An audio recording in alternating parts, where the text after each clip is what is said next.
Red Letter Missions, where we talk about everything underground, heavy, and horror. Today we have the special guest Dave Hofer. He's the author of the Dan Wilker biography, Perpetual Conversion. How you doing tonight? I'm good, man. How are you? Good. Thirsty. I'm glad to have you on.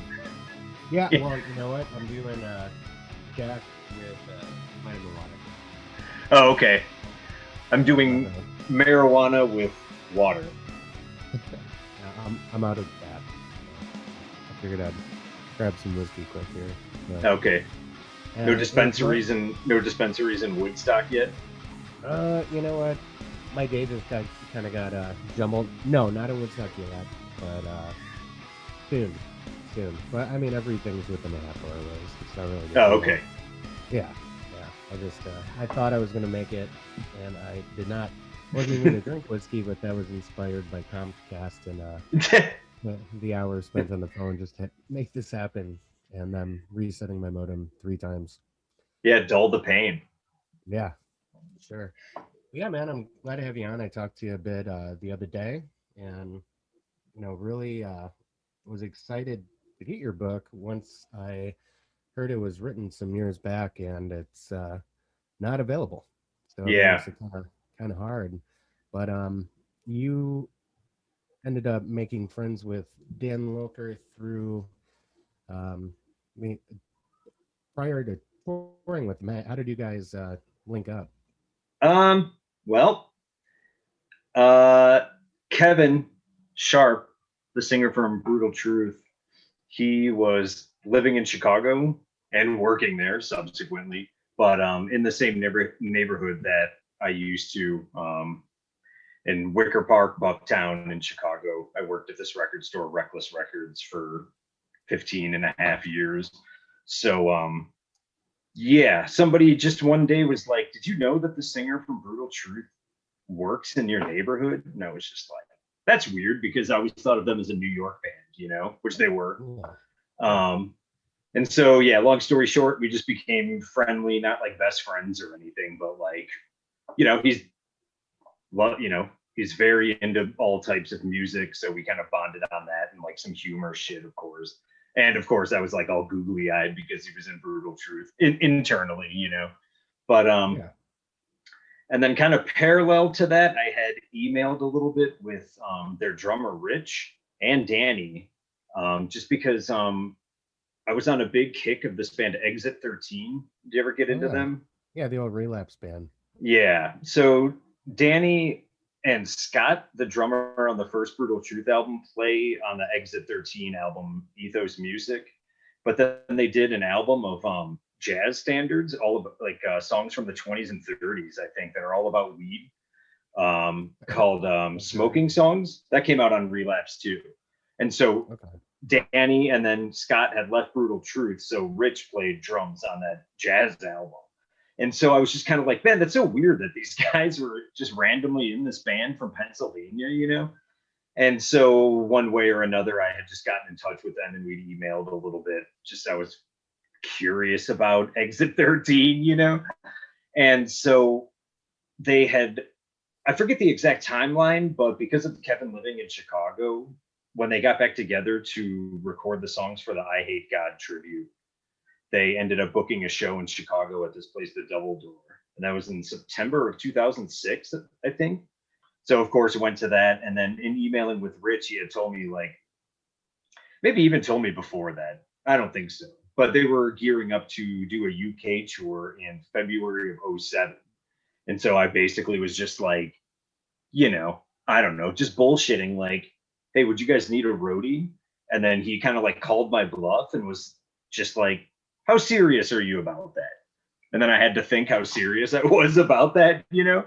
So I ended up just going with, I got like 8 pounds per day. Basically, I got like dinner and a place to stay every day.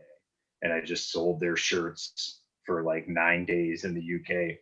And that was fun. And it didn't really like dawn on me until Kevin and I left from Chicago, and then we met everybody in Newark, and then we all flew to London.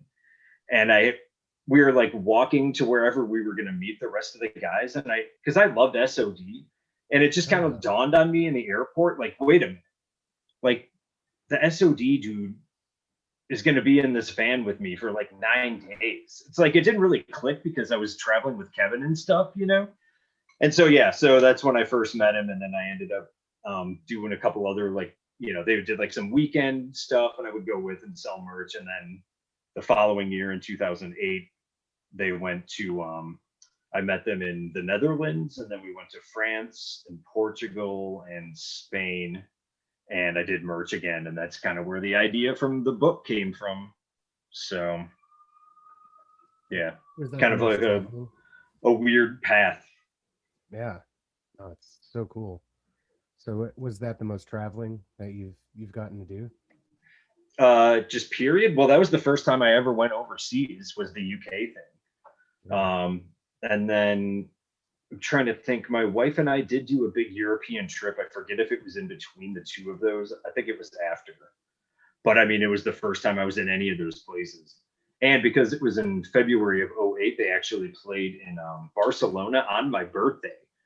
But of course, because I was doing merch, you know, I'm not like getting all fucked up, but it was still, it was celebrated, you know, a little bit. It's pretty fun. Yeah. Oh, that's cool, man. Dan Looker has such a storied history, um, and he's just, such an important figure in metal. Prior to SOD, Anthrax.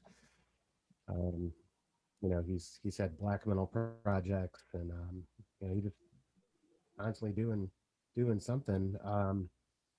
So was that what inspired you outside the SOD? There's obviously a lot to write about. Um, how did it come to you actually taking on the autobiography and getting that time with them to write actual chapters about everything he's done? Um, well, first of all, I would call it a biography, not an autobiography. Or But biography, I'm sorry. I know a lot of it. It's kind of like an oral history style, and that basically just comes from like my past doing stuff at Punk Planet. And there was like a lot of Q&A interviews in my past. And so when I put the book together, I was like, well, I don't really feel confident enough to write like a full like third person biography.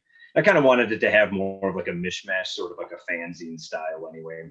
And his voice, just like anybody that's ever met him, like understands. He just has this way about him. It's just very easygoing and funny. He has a great sense of humor. And when I started interviewing him, I was kind of just like, to not include this would sort of be like a disservice to him because his personality is so great, you know? And so, anyway, but yeah, so it basically just started where he lives in Rochester, New York. So, sometime after that tour in '08, I just bought a plane ticket and flew out to Rochester and just crashed on him and his wife's couch. Like I didn't, she was very gracious. I'd never met her before. So I guess I was just vouched for, that I wasn't a lunatic. She's great. But yeah, just chilled, we would, they have this gazebo in like this courtyard area. So we would kind of made that our interview spot. We'd just go sit out there, and I had prepared ahead of time. And it was interesting because I mean, yeah, he's done so many bands. And so I loved SOD and then later Brutal Truth. I was never a super big thrash guy. I was always more of a death metal fan, So Yeah. Nuclear Assault, that was kind of an interesting thing. I felt not really knowing. I mean, I knew of Nuclear Assault. I hadn't pieced together his connection or their importance just because I wasn't that big of a thrash guy. And I think ironically, they were, at least commercially speaking, his most successful band. So it was kind of interesting, like, uh, hearing his take on that aspect of it, like the music business and like when, in the 80s, that shit was crazy. But yeah, and then I knew a little bit about a Hemlock, but it's not, the point being is I wasn't like already the encyclopedia of Dan Lilliker, you know what I mean? Right. I had like my million nerdy SOD and Brutal Truth questions, but other than that, it was basically just interviewing him. I mean, I know enough about the music where like, the framework was in place. You just kind of had to fill in all the details. So that's Yeah. sort of how I approached it. Yeah. Nuclear Assault's a weird one too, and going from Anthrax and obviously the success Anthrax had, um, you know, pretty soon after. Maybe not, Armed and Dangerous, but It's Among the Living and that that stuff came out, Sure. um, and they switched up the singers. But it seemed like Nuclear Assault to me was a direct response to that and being more aggressive and makes that band heavy outside. I think the way the drums are recorded are really his bass tone and his attack. I mean, you can really hear the bass on those albums. If you listen to Game Over or Handle with Care, it's very bass heavy, and in a way that a lot of thrash wasn't. Maybe Overkill, or there's a few bands Okay. that really have that. Um, and then going from Nuclear Assault, because they continued going, right? What, one album or so after he had left? Oh yeah, at the end, yeah, they did do an album without him, and Yeah, then they did a they did like an EP, within the last 10 years. They actually recorded some new material, but yeah, yeah. it They was it. Oh, go ahead. Sorry. Well, yeah. What was it, like 2002, 2003? Yeah, They yeah. put out a full length and came back, and I know they toured. I actually played that Metal Fest um, in Milwaukee that they were on that bill as one of the headliners. Oh, okay. Um, yeah, it's still great, man. But it was always strange for me because I thought Chris Connolly had like the best voice in thrash. Like Oh, he's so unique, and that was an interesting thing. Is now, I've got all the Nuclear Assault stuff, doing my due diligence. Of course, I listen to it. Um, and John it's Connolly. Sorry, I think I said Chris. The ministry guy. I got the wrong Connolly. Oh, okay. Well, I worked with Chris for like 10 years at Reckless. Actually, that's Oh, a okay. whole other thing. But Respect. I love Chris. I didn't mean that to sound like, oh, Chris, he's incredible. But yeah, the Nuclear Assault thing. I mean, they were also super into hardcore, like the New York hardcore thing. They're basically a crossover band, really thrash. But when you listen to that stuff, the rhythm section, Glenn Evans is a beast. He always talks about like having the square bass drum beaters and stuff, just like all attack. You know what I mean? They're so tight. No, they're incredible. They're absolutely incredible. So it was, and I think it was hooky too. Like there's a lot of hooks in that band, and when you listen to even Exodus, or like I said, Overkill, maybe the same tonality in a lot of ways, but they didn't have those hooks, especially the vocal hooks with John Connolly. One would think they would have been a lot more commercially successful than they were. Um, so going from Nuclear Assault, and in your book, so he wanted to go heavier. It sounded like, Oh yeah, and always it seems like yeah, Zach Kowalski. he's trying. Hey, well, if you see a guy on your bottom left-hand corner, that is Adam Kowalski, and if he stays on, we'll introduce him. I just like your picture being there. Yeah. I love that he looks like he's in like the depths of space or something. Just Yeah, eternal darkness behind him. yeah. No It light escapes. is dark. Oh, Oh, yeah, we can keep going. So, as far as the book goes, writing it, I want to ask a couple more things and then head on to some of the other things that you've done. But I guess what was the thing, or maybe a couple things you got out of writing that book that were surprising to you that maybe you didn't expect, well, I would say, well, when you say got out of, I mean, or maybe touched you in a jeez, way that yeah, I was gonna say, well, I mean, like putting a book together, like that's like, was completely foreign to me and now is not. So that's something I got out of it technically. Sorry, there's like a cat that might be navigating his way into this, but uh, no, he's indecisive. oh, that's cool. But yeah, I mean, just how a lot of people, I would say, everybody I talk to, um, this cat, I'm sorry. basically, it was interesting to know that a lot of people felt like the same way that I did about him, where he's just like this incredible musician, very affable, um, very honest, like he always followed his heart, which is very admirable. And it's like everybody I talked to basically said the same thing, like how much respect they had for him. Um, and it was really nice. Probably the one that stuck out the most was talking to Gene Hoglan, the drummer, and he just told this crazy story about when Nuclear Assault and Dark Angel were on tour together. I won't go into the whole thing, but I mean, I was geeked out to talk to him. Oh Did you ever yeah. get into that band? Did you ever get into that band, Strapping Young Lad? Yeah, oddly enough, they actually also were one of the headliners for that same metal fest that Oh, that you're really? talking about. Yeah, and this is when Devin had the better haircut. With the Oh, okay. He got yeah, rid of the skullet. yeah, he got rid of the skullet, but yeah, they were amazing. Gene Hoglan's insane live. I actually got Oh, to he's ridiculous. yeah, I was standing on the side of the stage with Devin, and yeah, Gene was there, and we were just drinking beers while Macabre was playing. It Oh was man, one of the I love coolest. Macabre. That's a whole other thing we could talk about. I could go in Oh, depth on that band, and that oh, was actually I can uh, tie this in nicely because that's actually one thing that I felt that Danny and I bonded on is he fucking loved all that early Macabre stuff.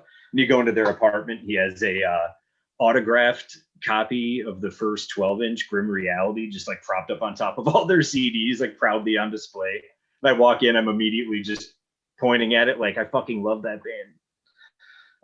And so, of course, I mean, I knew that Brutal Truth toured with them, so that was one thing that I wanted to ask him a million questions about Macabre, which is something I tried to highlight in the book. But yeah, so well, anyway, so yeah, Gene plays on that album City, that Strapping Young Lad album, which is yeah, a favorite of mine, and obviously all the Death stuff. But that Strapping album is like a big one for me, and so I was very excited to talk to him, and then he was uh, he just told me, and I included this where he's like, I had this experience and I've told this story to people a million times, but to have the opportunity to like have it in print and have it like officially out there, like means a lot to me.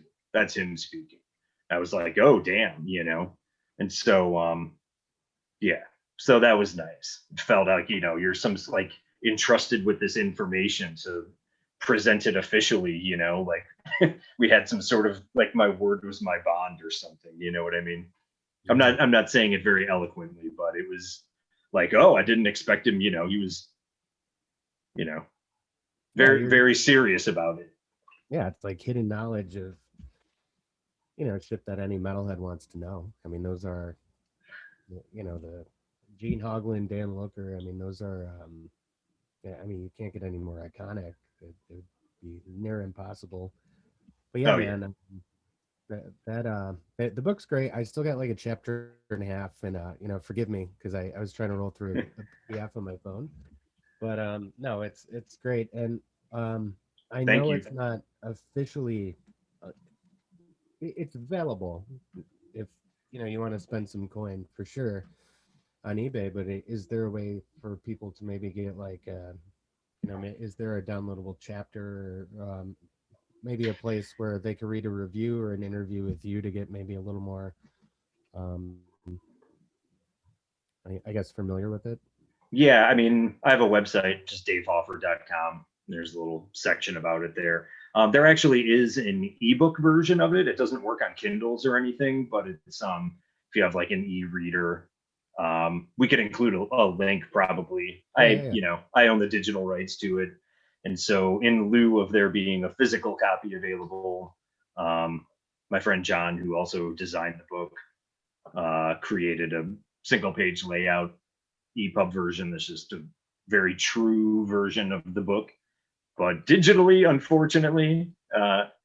I love tangible things as much as the next guy, but so anyway, that's available. We could put a link in. I think it's Okay, $20. okay, yeah, that's better than the 500 that they're going for. So what you no, see what you need to remember is people can ask whatever they want for something. That doesn't mean anybody actually paid that much for it. They accepted the best offer of $20. Well, I'm gonna try that, but Yeah. but I was Admittedly, saying, I haven't checked eBay. yeah, no, I was really wanting to buy a copy some time back, but it's like that, man. When you get some of these rare books that maybe people didn't appreciate when they came out fully, and then there's a new interest, and a lot there are a lot of books that I want to buy, and I'm like, oh, maybe I'll just read the digital copy, but Yeah. it's Yeah, I mean, the way I see it right now, it's better to have loved and lost than to never have loved. You know what I mean? It's out yeah, there. In a way, I kind of like the fact that, Danny is known for being this underground icon, and yeah. the book sold just through word of mouth, essentially. And people found out about it and got it, and now it's out there. And maybe it will be again, but at least it was in the first place. No, yeah, for sure. No, but that's cool. Well, I'll look out and see if I can get one for $20, and we'll definitely whoever wants to read it, we can do that. I'll keep my eyes peeled for you. Yeah. There he is. He's Oh, it's connecting. connecting the audio. Do you like that Oh, Frozen Soul record? I see you're wearing the T-shirt. yeah, no, I love it. There's every once in a while there's a band that comes out with the HM2, dismember in tunes kind of thing that I like, and there's a lot of them, to kind of pick from. So it's kind of like I liked Black Breath when they came out. Like I heard Mm-hmm. that, like, Oh yeah. yeah, they're doing that right. But yeah, I didn't even I put a song on, and I wasn't expecting to listen more than a song or two, just to kind of familiarize myself on a list of things I was trying to get through. But yeah, I've listened that album probably 20 times. It's good. It's hooky. It does exactly what you want it to do, but I think it's pretty original, for that style, which is kind of hard to be original sometimes. Wait, Yeah. I'm sorry. did you like it? Yeah, I think it's good for what it is. I like faster things. So Right. when it kind of comes to like the slower, hookier death metal, I don't dislike it. It's just not my cup of tea. I'm more of like a grind. I love brutal truth. That's what I have to say about that. I do really appreciate how Frozen Soul leans so heavy into the ice gimmick. That is pretty amusing to me. Everything is just completely fucking frozen. And it's like, yes, it does suck to be cold. No, it's true. That's a good way to put it. Um, what have you been kind of digging as far as the are there any albums this year that you've been kind of hooked on, or Oh man. Hey, can Um, you guys hear me? This is my last chance. I'm trying to. it's sort of well, like before. well, keep talking because Yeah. you're on mute again. Hello, you see? I'm not going to keep trying to do this, but can you guys hear me? Yeah, I can hear you. Can you hear us? Okay. God, I'm sorry. My cat. So far,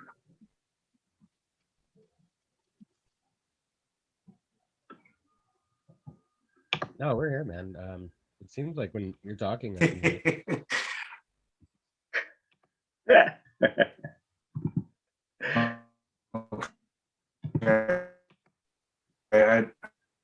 I feel like I'm going to get kicked again. But I just turned the video off. Connection over here, so I want to be part of this podcast. But if No, I mean, that's my fine. computer's not cooperating, then No, I mean, you don't have to have the video. yeah, it's cool if you just want to. all right. So what are we talking about? Heavy metal. Yeah.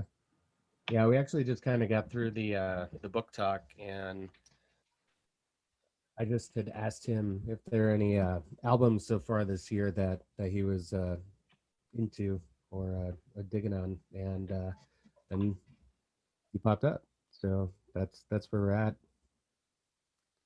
I hate to sound like a complete poser, but it's like I don't know if I could limit it to this year. I'm still like I was telling you, I'm like kind of relearning how to discover music again. So I mean, I could tell you about like somewhat like within the last 2 years. This year is Yeah, still so new. yeah.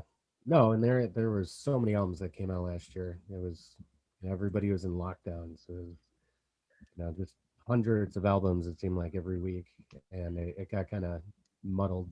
But yeah, since I guess we've had this onslaught of albums during COVID, has there been maybe a couple that kind of grabbed you or stood out?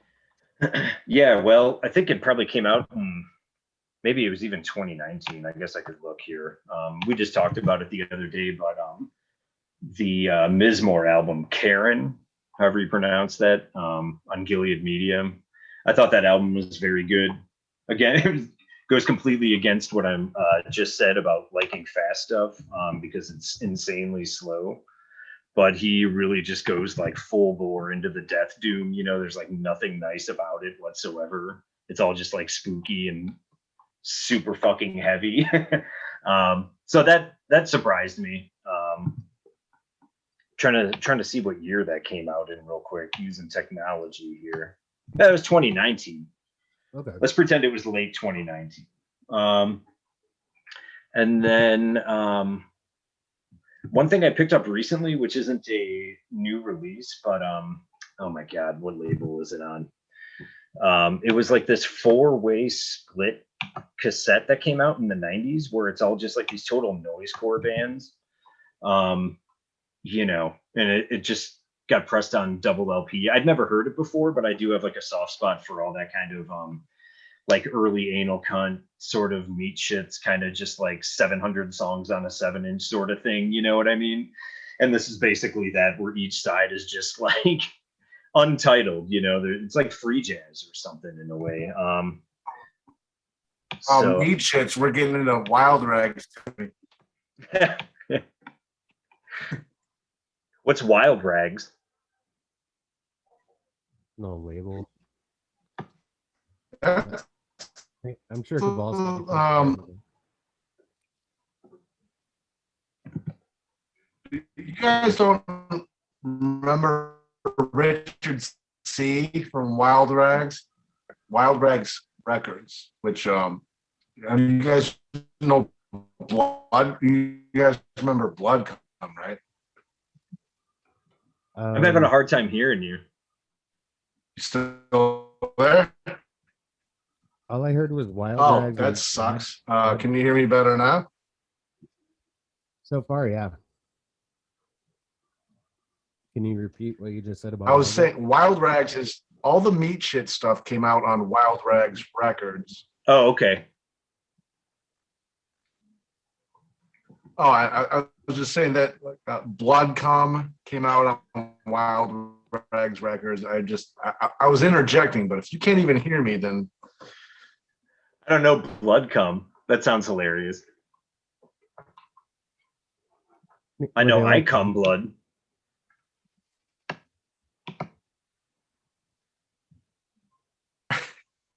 Bloodcom had the guys from was one of the it was one of the guys from Slayer's brother or cousin, and then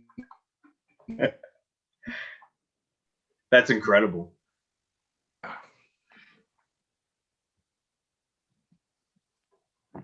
Yeah, you're still breaking up though, unfortunately. Oh, that's terrible, man. I really want you. Can you do it on your phone or maybe it's easier? We're gonna have to do a lot of editing. What do you mean we? You know what, I think I'm gonna go. You guys have a good night here. All right, we'll do a Facebook call with three Not of us. getting anything here. I don't know if you can even hear me right now. Well, now But, I can. no, my fucking. That's all good. That was the great Adam Kowalski. I don't All I even know is he was in Gulu, and I love that band. Yeah, he was in Gulu.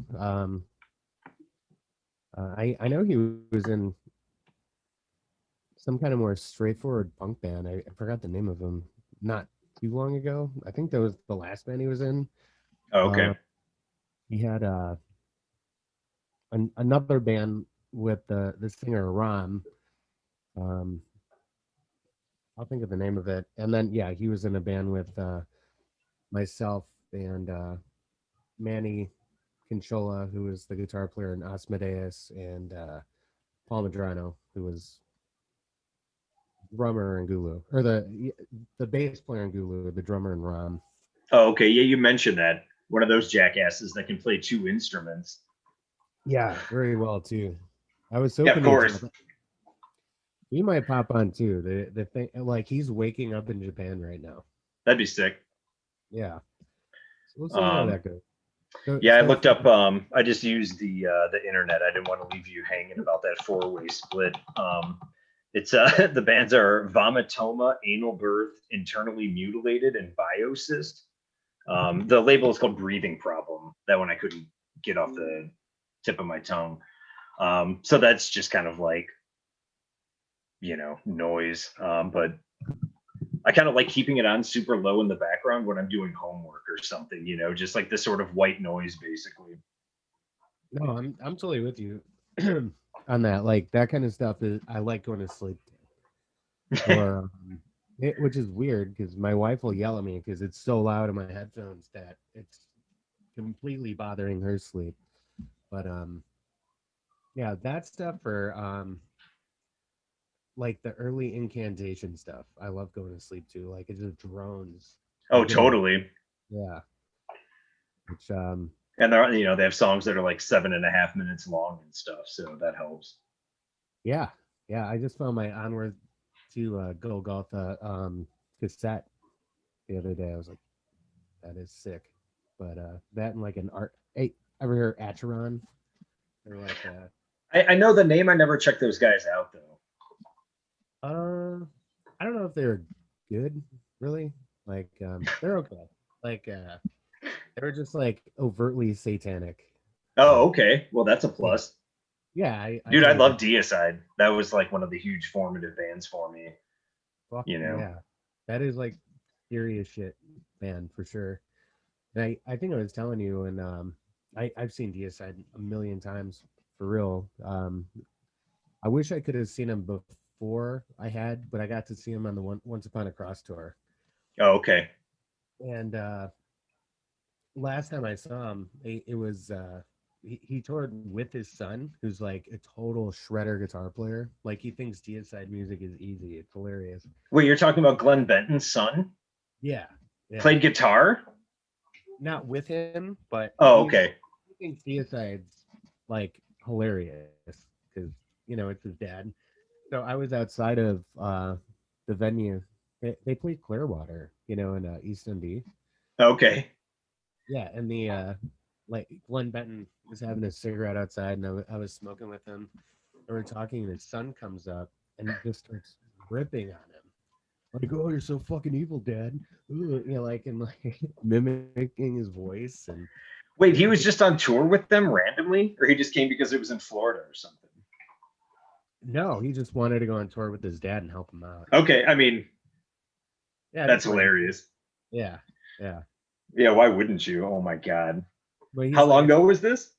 Oh man, this is probably like Owens was playing guitar with them from yeah, Jack Owen. Yeah. And it was him and Ralph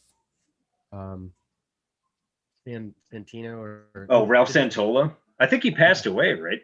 Yeah, a couple years ago. Yeah. It was an awesome lineup to have him and Owens on guitar. Yeah, that was like that Stench of Redemption era. That was kind of like a, the sort of rebirth of Deicide. Yeah. Actually, I have a funny story about that because I love Deicide. So when that album came out, I was working at that magazine Punk Planet, so we would get all sorts of promos and one sheets and this and that, you know, and so something came across my desk where it was, I believe that was on Earache, and they were doing a contest where people could Yeah. write in questions to Glenn and Steve, the drummer, and they would Oh, pick the at this top, time? yeah, Steve Ashim or Ashime or Yeah. whatever, which I met him once too randomly, which is another thing. But they're like, okay, we're gonna pick the top 5 questions that are written into the founding members of Deicide, and the winners will get like a deluxe CD edition of this thing, and we'll print your, you know, we'll put your question and their answer online or whatever. And so I was like, I love Legion. That's like one of my all-time favorite albums. Oh, same And here. yeah, That's, and so maybe you'll find this interesting. Maybe you knew this already, but so the song Trifixin, there's like the sound of glass shattering at the beginning of it, right? And I yeah. always kind of wondered what that was. And I just kind of come to the conclusion that it was them like destroying a stained glass window or something, you know, just something like unholy Yeah. and satanic. Yeah, that's right. And so I don't know. I don't know if I wrote in legit or if I maybe just even responded to the publicist and was like, I have a question. And so I was like, just that basically, you know, like at the beginning of Trifixin, what's up with this glass shattering sound? Yeah, yeah. And so they ended up picking my question as one of the ones that they answered. And it was hilarious because the other questions were all just like, what are your influences? You know, like, do you have any crazy tour stories? And then mine is like, at the beginning of track 4 on Legion, there's the sound of glass shattering. Could you please elaborate on what this is, you know? And so what they said was that if you look at the artwork, there's like this the Trifixin symbol, you know? And There's like glass behind it. on the cover, it's in the circular format, and it's supposed to be like a glass sphere apparently. And then when you open the artwork, it's like the exploding Trifixin, you know. And Yeah, yeah. so the glass effect is like symbolic of this evil symbol like being unleashed on the world or something. I was like, I would have never guessed that, you know. I always thought Yeah. the cover just like, I don't know, it was just like in a circle. I don't I never thought about it, you know. Yeah, but when you open it up, yeah, So anyway, and I won a deluxe version of the CD. So that's awesome. that was great. Yeah, that album was Cool. good. It was very like melodic death metal Deicide because of Ralph Santola, you know. Lots of like fluid solos and more. Yeah, there Like, was a lot more party. You know what I mean? Like, it was way more complicated, for sure. I mean, DSA has always been, I think, pretty complicated. I mean, yeah. cool as riffs, but yeah, yeah, completely. It's like, what was that first, like after Once Upon a Cross? But Scars of the Crucifix when that came out. Was that after Once Upon the Cross? No, it was Serpents of the Light. Or no, yeah, when Servant to the Light, and then they took kind of a hiatus, and then yeah, that album came out. Dude, you're forgetting about like all their like early aughts albums, like Incinerate Him and In Torment in Hell. Like all of the random, I don't know, all the ones. And then like the last album they did with the Hoffman brothers was Scars of the Crucifix. Yeah, no, you're right. Yeah. I think I kind of took a break on them. Dude, you should check out some of those kind of like forgotten years albums. There's some, you know, it's not terrible. It's not like peak Deicide, but they were still doing their thing. I'm glad I got to see them with the Hoffman brothers a couple times. Yeah, no, that for sure. Actually, probably not a popular opinion, but I think Servants of the Light is probably my. Well, I think I go Legion, Once Upon a Cross, Serpents of the Light. Like, it's it's almost poppy, which is weird to say, but like for death metal, that album is so easy to listen to. Oh, totally. Like if you're trying to get somebody into death metal, like that's the album I'd pop them. Like totally easy to listen to. Like it's right after, you like Seasons in the Abyss. All right, next album. Like, well, Servants of the Light for sure. Well, I remember when that album came out, especially in contrast to Once Upon the Cross, the production on it is like way more breezy, you know? Yeah. And that actually, I mean, it could incorrectly just be described as thin, which it isn't. It just sounds different than Once Upon the Cross, you know. But at the time, I was like, "Bah, not brutal death metal." That's kind of where they lost me. But I've always paid attention. I'll always check out Deicide. You know? Yeah, it's almost like they were playing through like crates or something. Like I don't know what it is, That but it's. reference is lost on me. I'm sorry. I know. Yeah, we did this the other day. I started tearing up, and I'm like, yeah, right. We just had to back out a little bit and to shut up. It's like I was getting my buddy Mike that I've been in a few bands with. He was gonna stay the night, and he was gonna pop on too. It kind of seems like everybody that was coming on outside of you, and you are the absolute focus. But I thought it'd be, I kind was of gonna say you're fun. stuck with me. No, no, no. Yeah, I was just trying to make it more interesting for you, and you know, it just seems like I had an hour of technical difficulties. AC's, you might try again. I think you may have given up at this point officially, but um, You know, I yeah, don't care. We could talk about Deicide for another hour. I I still could have totally. untapped Deicide material. Yeah, no, for sure. And that was one of those albums. I don't know if we talked about it. I think briefly, but I grew up a Jehovah's Witness kid, and Deicide was like the ultimate. It was like Merciful Fate, King Diamond. Hmm. You had the Slayer, like that. There was a time where, as a kid, like Slayer, South of Heaven scared the shit out of me. Oh yeah, It was just so metal and um, it was evil. I didn't know that they were like Catholics or whatever, but um, but at least it came off to me. But then after that, the deicide stuff was like hiding that shit under my bed. Actually, kind of scared me to go to bed sometimes. Like, yeah. like Oh, having. you're saying because of the Jehovah's Witness thing. Well, yeah, and I grew up with during the Satanic Panic. It was like an super concentration, like with my folks in the Jehovah's Witnesses. Like they would have article, like we had, the Awaken Watchtower magazine. There was when um, Legion came out. There was a whole full page article on like Glenn Benton and the album, and like making sure your kids don't listen to that. I would love to see that. Oh yeah, me Is that in the too. Watchtower archive somewhere or what? It's got to be. It's an awake. It was it was the more topical publication. Oh, okay. And that was called the Wick, like a candle wick. Awake. No, awake. Oh, awake. Oh, okay. Not a wick. Exclamation mark. Like Oh, awake. really? Awake. Yeah. Um, Um. I was gonna say about the Satanic Panic thing.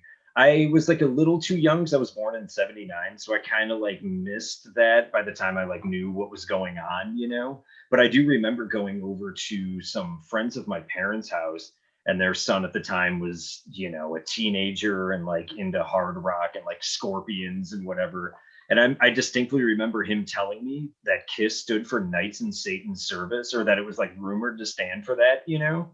And I was just like, that's interesting.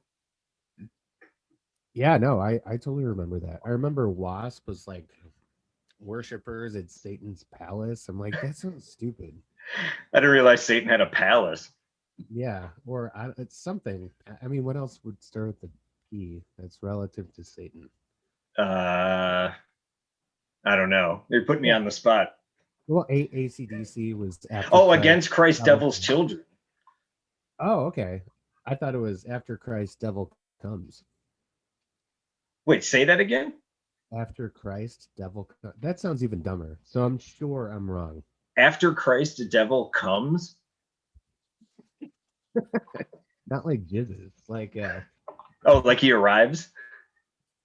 I guess. Now that I say Oh, that, okay. So it's funny now. I haven't thought about this in forever, but the same guy, I'm sure it was like in the same breath. He was the one that told me the ACDC thing, which was against Christ, Devil's Children, which is hilarious. They're just like some Australian guys, you know, yeah, I that are just thought really into their dicks. they are. Yeah, they're totally into dicks. It's so awesome. You got these really short Australian guys that are, I don't know, man. They're just awesome. I fucking love ACDC, to be honest. Yeah. Oh, okay. Yeah, I like kind of missed all the sort of like gateway drug metal bands. I never got into AC/DC or like Led Zeppelin really. I mean, they were kind of beaten into my skull at Reckless. Um, yeah, or like Motorhead. That's another big one where I just kind of like, I went from like not really being into music to being into deicide. You know what I mean? And it was Yeah. like Oh, that's a great it's kind of like stunted me in a way, but that's okay. I'm happy with it. Yeah, no, yeah. We could just stay at D side for sure. I mean, I'm Eh. trying to think of a band that was eerie after that. And it's kind of like Oh, you know who every I was several years. Oh, go ahead. Oh, yeah. Oh no, I was gonna say just on the satanic death metal thing, there was a I guess they're still active, with this band called Eon, Aeon. They're just Yeah, Swedish yeah. death metal band, but they're also like head first into Satanism. That's like they're just kind of like an updated deicide. I like those guys, especially Yeah, the first album, Bleeding the False, which does have some unfortunately questionable lyricism, but on one song, unfortunately. I'll let all the viewers figure that out on their own. But it is like head first into the satanic thing. It's great. And it's like obviously done kind of with a wink and a smile, if you listen to the lyrics, way more so than Deicide. Deicide was like very serious about the satanic Bible or whatever. But you listen to the Eon stuff, it's clearly just like they're at least partially in on the gag. yeah. I think when did that first album come out? You know Oh, what I that's like mean? another early aughts one, maybe like 2001 or something. Bleeding Okay. the False. Yeah. Yeah, I can see the cover like It and kind of like looked like your avatar when your camera was off, just like some spooky like skull guy. yeah, I know exactly what you're talking about. There's been a lot of bands that I don't know, man. I like for me, I don't think that there's anything that came off really as evil, like as Deicide at all. I I can't think of anything that I took seriously. Like it was hard for me. Um, like I am a huge black metal guy Okay. for sure, but even the early Gorgoroth stuff, and I just for me it was more atmospheric, like black metal in general. Like if I listen to like let's say a Dark Throne album, that early stuff just kind of it's just kind of like cool static to Hmm. listen to. Um, May well, you know what, Mayhem. I think Mayhem was pretty. No, they're pretty evil. I wouldn't say when they. Yeah, I think when they first came out, like Death Crush, that didn't sound evil to me really. But Yeah, you know, admittedly, the only album of theirs I've ever really listened to is just the big one, De Mysterious, which I Beast. enjoy. It's very. I'm not a huge black metal guy. If when I do listen to it, I like it to be fast, which that album is. um, but I mean, it's like so unique. It's undeniable in that regard. Yeah, that one kind of freaked me out. That was the scary one for me because it was like I don't know. The cover looked like they were like in Transylvania, but I don't know. Yeah, that was weird for sure. Outside of that, I don't know. I'd really have to think about something that I was really like, oh. I mean, you got now. What do you got? Behemoth, like we were talking about, is kind of like the Kiss of death metal, I guess. Yeah. I mean, he seems like a cool guy. I actually bought that Nurgle book and read it, but he seems fine. Now he kind of seems like he watches a lot of Joe Rogan and exercises a lot. Oh, okay. He came So, into Reckless and put me on his Instagram because he was visiting. Chicago has like this huge Polish population, oh yeah, and yeah, this guy Arthur, who's really nice guy, Polish metalhead.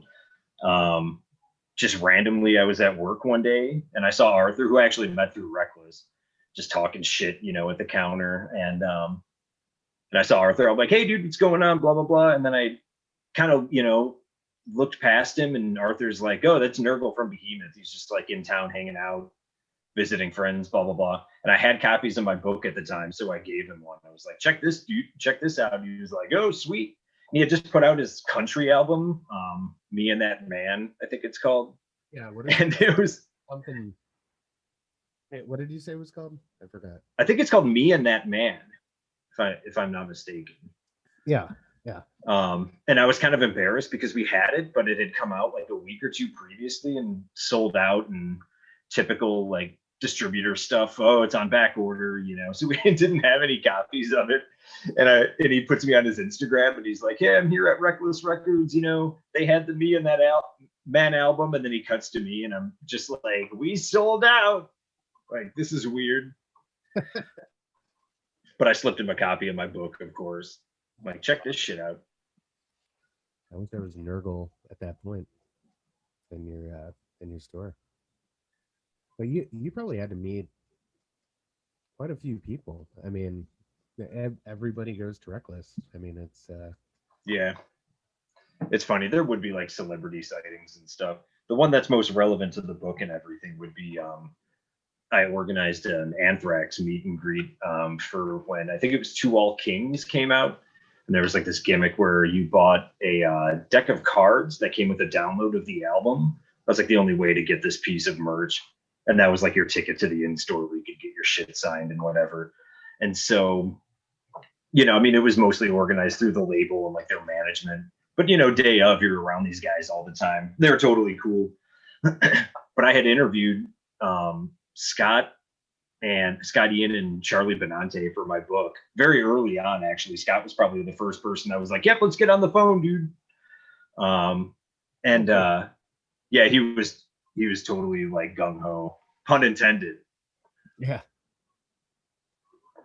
But so anyway, so I was just like, well, let's see how this in store goes, and then if everything goes fine, at the end, I'll just like find a convenient time because I had some copies of it then too. And I'll just be like, hey, by the way, I'm also this guy that interviewed you for this book about Dan Lilliker, you know? And so that's what I did. They were just getting ready to leave. And I was like, hey, just so you know, I didn't want to like tell you beforehand, you know, and like just be weird about it. But here's a copy of the book. I'm the guy that wrote it, blah, blah, blah. So that was kind of fun to like spring the trap on them at the end of the in story, you know? They're cool. Like, oh, sweet, thanks for the book. Okay, they're going off to play their show. Yeah, I worked at like right out of high school. She had to be 18, so I don't know. I worked at Tower. I actually worked at Tower like 3 times. Oh, really? Yeah, it was like I would quit because I was only making $4.35 an hour, and then I would get a different job, like in a warehouse, and I'd be making like $7 an hour. So I would just go back to Tower because at least I got like free CDs. So I kind of supplemented my income by selling promos. Oh, of course. To these record shops. But I worked at one in Schaumburg mostly, but then okay.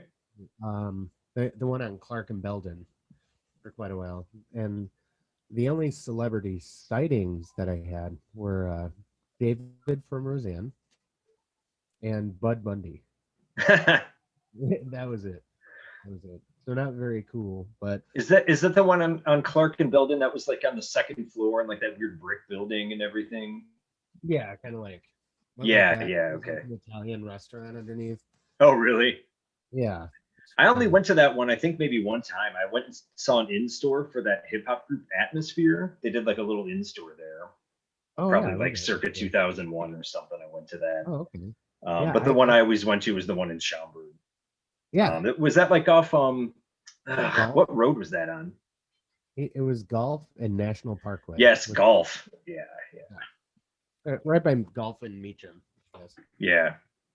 But the signings were the cool part. Like you said, I did see we had Anthrax at the Bloomingdale one. Oh, okay.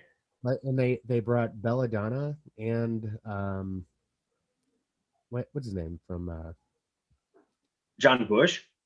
Yeah, so John Bush and Belladonna were there. That was cool. And for some reason, there was like this cross tour because it was around this same time that Crowbar opened for SOD on the Bigger Than the Devil tour. Oh, okay, I was absolutely at that show. I would have not missed that for like the world. You were there? Oh, you know what? No, I don't know that Crowbar played the Chicago show. I'm just talking about that tour. Mm. I'm Yeah, I think Skin Lab opened up, which I care less about. yeah. And I guess maybe it was Crowbar in Chicago. You're talking about the Metro show, right? Yeah, it was Crowbar. Oh, okay. Yeah, Interesting. I wonder if maybe we missed them or something. well, it was when they still had I think that's when Oddfellows Rest came out. Okay. They still I had didn't really Sing. get clued into Crowbar until maybe like a year or two after that. My buddy Shane actually made me a CD that I believe I still have. Maybe I ripped it, but it's just called Shane, a beginner's guide to Crowbar. Just like oh, 12 awesome Crowbar songs on a CDR. Pretty yeah, great. was it Shane that books shows? That Shane? Yeah, Or Shane Merrill. Yeah. yeah, okay. Yeah. Yeah, Yeah. he's can't say a bad thing about that guy. Yeah, I mean I never I it's weird. I never became friends with them, just at probably hundreds of the same shows and Oh yeah. never, he kind of yeah, I'm sure he's booked, shows that I played, but yeah. No, I don't know. It's strange. It's a strange thing. Kind of unexplainable. But where was I going with that? We're talking about the SOD show. Yeah. Oh yeah. Sorry, I kind of like derailed that. Because you were talking about the in-store signings, Crowbar or something. Oh no, Tower. that tour, yeah, the Anthrax. But there were some cool things. And the Tower was kind of like the corporate relative of places like Reckless. But Hmm. uh, I I mean, I remember, love Tower. yeah, I did too. I had the job of it, I had to do security for the original Black Sabbath the first time we got back together, and it was funny because we're supposed to buy lunch for him. Oh my So god. whatever the asshole was that went and got lunch got like four Little Caesars pizzas, and Oh my they, god. they sat Black Sabbath and me and a couple other people down at a picnic table in the back room. So I'm sitting there with Black Sabbath on a picnic table with a couple people eating Little Caesars. And so I had two jobs that day. One was which I don't know what Ozzy was like on necessarily, but like he was rough. Like it was, I had to like pick him up like from the table and help him out the door. I was the only smoker, so I had to walk outside with Ozzy, have cigarettes with him, and bring him back inside. Oh my god. Was it just insanely awkward? I I'm not gonna lie. I did pick up all his cigarette butts and put them in a bag and like save them. Like, You still have that? I gave them to um my old bass player that worships Ozzy. He has like the same leg smiley face tattoos on his knee and like Oh, okay. I it's remember like seeing that and thinking that was so great. yeah, Like seeing yeah, it for the first time, you know? yeah. It's just so Ozzy. And my other job was to walk Geezer Butler and Tony Iommi to the bathroom. I don't know why that was my specific duty, but so anytime they had to piss, I would have to stand behind him and while they pissed, and then walk him back over to the Little Caesars pizza. Oh my god. That's weird because I would imagine their manager or somebody would like raise hell at the sight of just Little Caesars pizzas for Black Sabbath. Um, yeah, I would have thought so too. It yeah, no, nobody did. It was odd. Um, Maybe that's what they wanted. yeah, I guess so. I mean, I wouldn't want that at all. Um, they had the Misfits. I remember. Oh, Um, okay. Michael Graves era, of course. Oh, dude, fuck that guy so hard. Like seriously, I I don't know. I don't know anything about him except that like I never paid any attention to any Misfit stuff that was beyond like the original Misfits. Just seemed completely pointless to me, you know. So I don't know anything about Michael Graves except he's just like some weirdo that was on a couple Misfits albums. I don't. I think he has some good songs. I mean, just to be fair, you know, there are some really catchy, cool, like '50s, you know, kind of like Dion kind of influenced, Oh, okay. you know, kind of things that I think are cool. But he's just a jerk off. Like Oh, he, is he public? Is he? He's publicly a jerk off. oh yeah, like he's on Alex Jones show. He's a member of the Proud Boys now. Oh no. Oh, Yeah, okay. yeah, he had a website because there was like Punk Planet that you know you're which is very liberal leaning, Yeah. and he actually referenced Punk Planet in one of the interviews. Oh, Uh, really? yeah, yeah. So he put out a yeah, literally. I'll send you the interview. I'll find it. But he used that as a juxtaposition for he put out um conservative punk website, Okay. which was to go against Punk Planet, and it Huh. was him explaining how conservatives are the only real punks.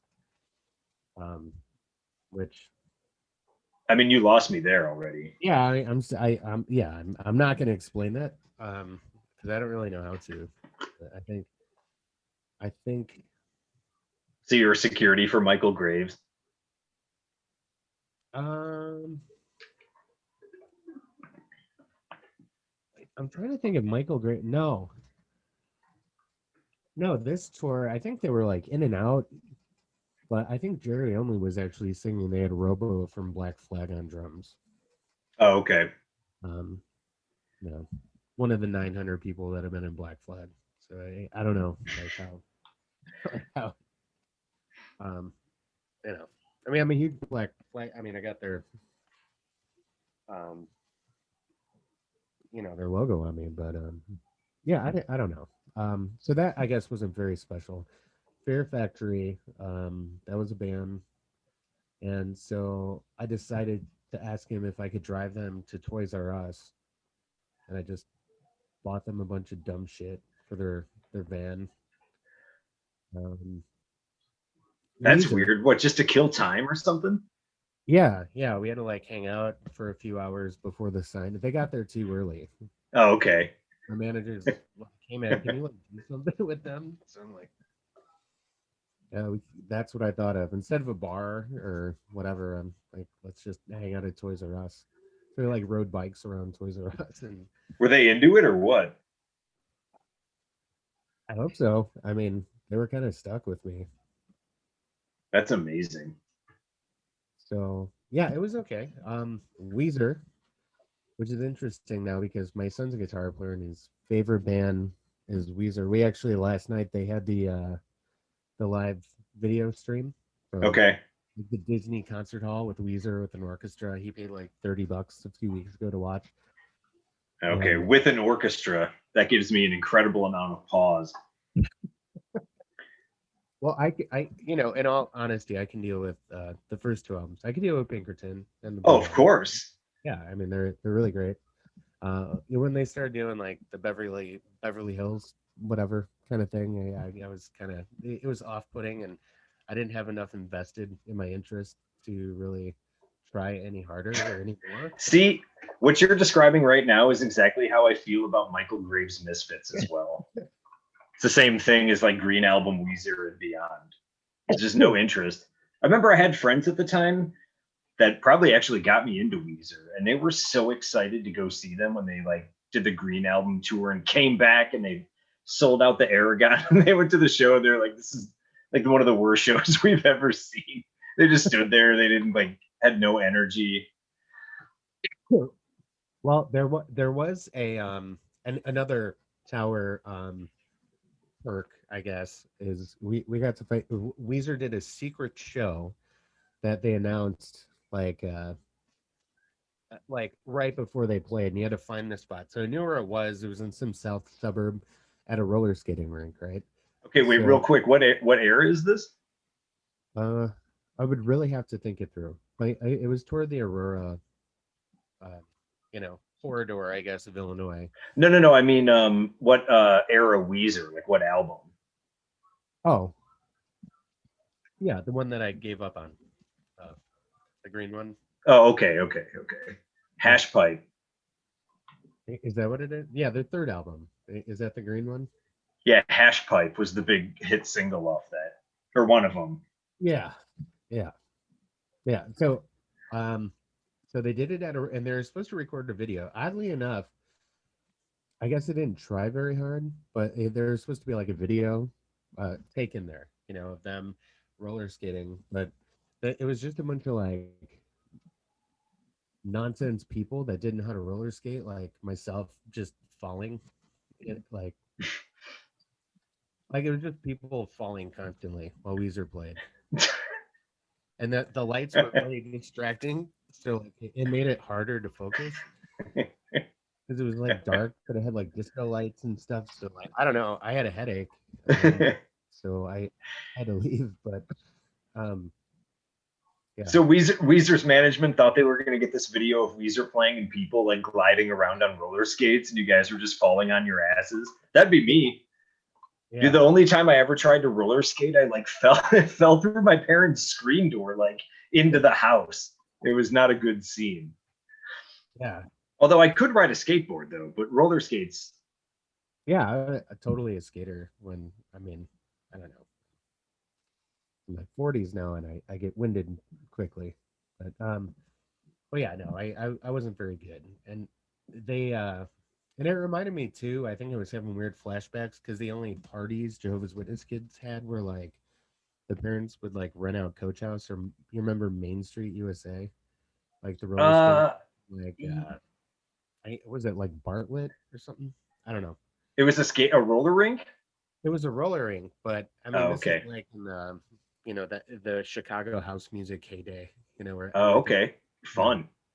So you had a lot of like IOU sweaters and the Z Cavaricis and people like Chris Oh my Cross, god. plants ballooning out, and I hated all that shit so hard. And the only metal song they had, I remember at the roller rink, was some random Warrant song. Oh, So I would just keep asking the DJ to play that one Warrant song, and which that was Warren song was it? I think it was either it might have been Down Boys or 32 Pennies. I do have a bit of a soft spot for dirty, rotten, Dirty filthy, Red and stinking Filthy Stinking rich. Rich. Yeah, that's one. Part of me, I'm actually wonder if I have that LP even maybe. I have the cassette tape. I don't think I do. You that would actually be a really good LP to own. Which I don't think I do. I'm right by the end of the alphabet, so I'll check though. No. I should have that though. yeah, no, that's a great idea to get on vinyl. To be honest with you, Cherry Pie wasn't. Um, it was probably bad, but Oh yeah, it's just like some gross sex song. I don't really know what the hell Uncle Tom's Cabin was about. I mainly just remember like riff quality. You know what I mean? Like, well, there was that. Yeah, the riff quality is kind of blue, and there was that one song because I used to my buddy I grew up with. We kind of fostered him as a kid. We're the same age.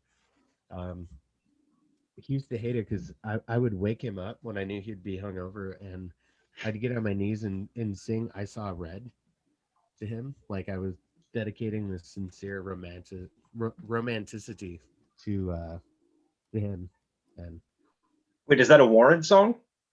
yeah, it's like that song. Ooh, it must be magic how inside your eyes I see my destiny. And Oh, okay. Yeah, that was good. oh, thanks. Yeah, it was very emotive. Huh. Um, Maybe I but know it if I heard it. I mean, don't get me wrong. You should understand that owning Dirty, Rotten, Filthy, Stinking Rich, like having an original LP of it, would I'm definitely not above owning something just because I think it's so terrible. Like I need to have the original version of its terribleness. I know. But you know what? I guarantee that album and the first Skid Row album, because I would play the cassettes so often as like, when I was a kid that I'd have to rebuy them. So I probably had 3 copies of that Warren album. Um, I don't countless um, I, times. It was like I had to save up before, like as soon as I'd buy the first Skid Row album, I'd have to start saving up like my lawnmower money to buy another one of the same album. Oh, okay. Well, here's a question for you. This is something an avenue yet unexplored for me. So, I mean, I remember watching the Pantera home videos, and there's like the clips of them playing softball with Skid Row and stuff. And there's always kind of like Pantera and Skid Row hanging out. That's, I always kind of wrote off Skid Row, to be honest. Again, just because I was like not Deicide or Morbid Angel. I'm like, meh. There's like some catchy songs, but it's like not heavy enough. Speaking strictly of like formative years. But as the years have gone on, basically the universal opinion seems to be that Skid Row is like unfairly lumped in with kind of like hair metal, I guess. What's your opinion on that? Mm. Like, are they heavy for real, or is it just like radio rock? Hold on. I'm going through the songs on the first album. So I would say, like, I'm not a big Motley Crue guy.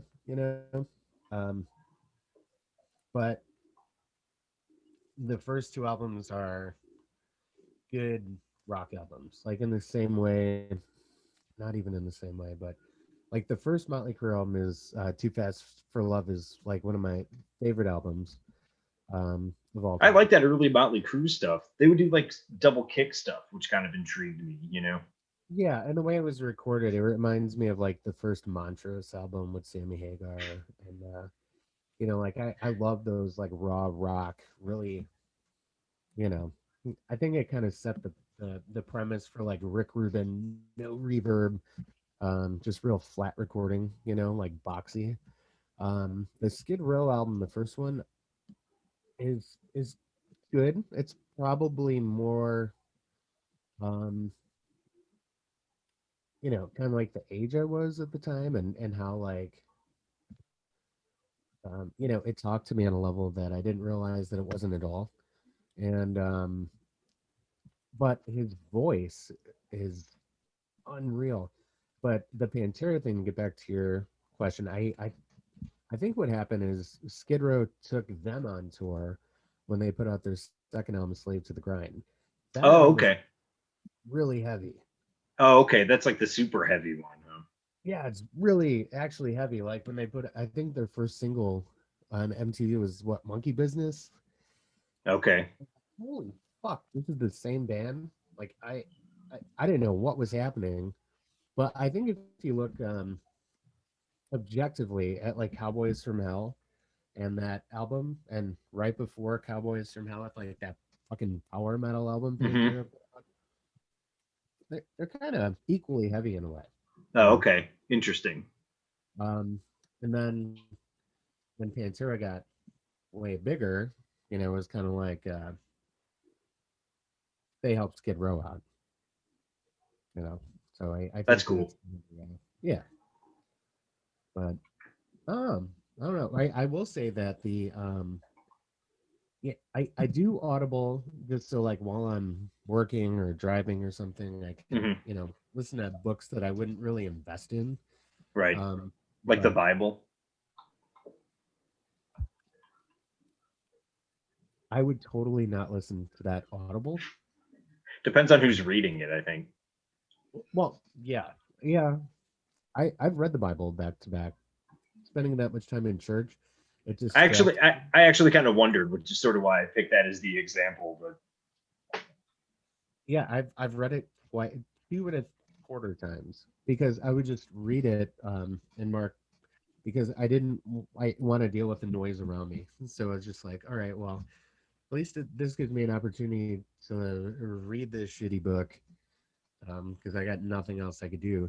And side point, I used to stick like my Rip magazines and metal hammers in my pants, like when I went to the Kingdom Hall because I couldn't.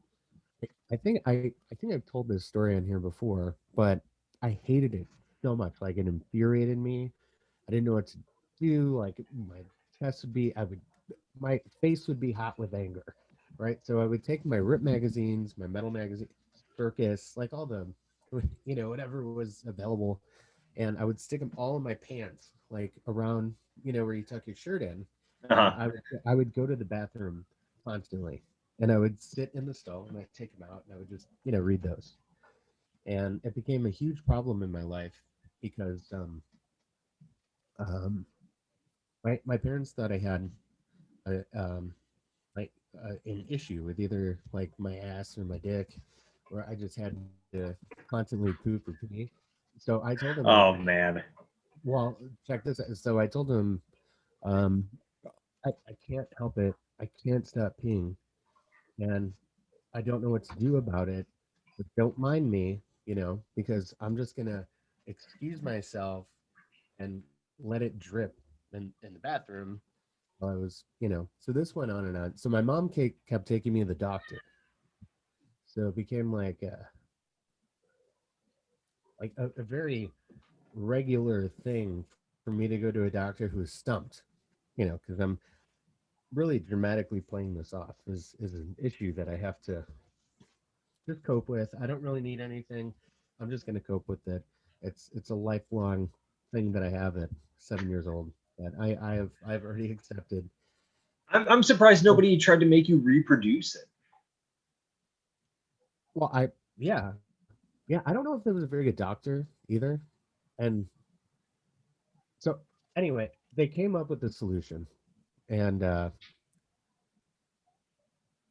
they how do I put it? They said my dick hole was too small, maybe like it was like not allowing the piss to all go through because I had a small dick hole. So they had to widen my dick hole. Oh no. Yeah. You're like, it's So just this is, metal magazines. I stuck with it. Oh my I god. fucking stuck with it. So what they had to do was stick oversized catheters up my urethra into my bladder and fill it with several gallons of water and just let it keep flushing out and stretching out my dick hole with no anesthesia. I was screaming. And I Oh remember my being god. a W Jehovah's Witness kid. My mom was holding my hand and she was like, Steven, I'm going to take you to Taco Bell after I know you love Taco Bell, buddy. And I'm just fucking screaming. I was pissing blood for days. Oh And my god. yeah, so I think that led to my ability to.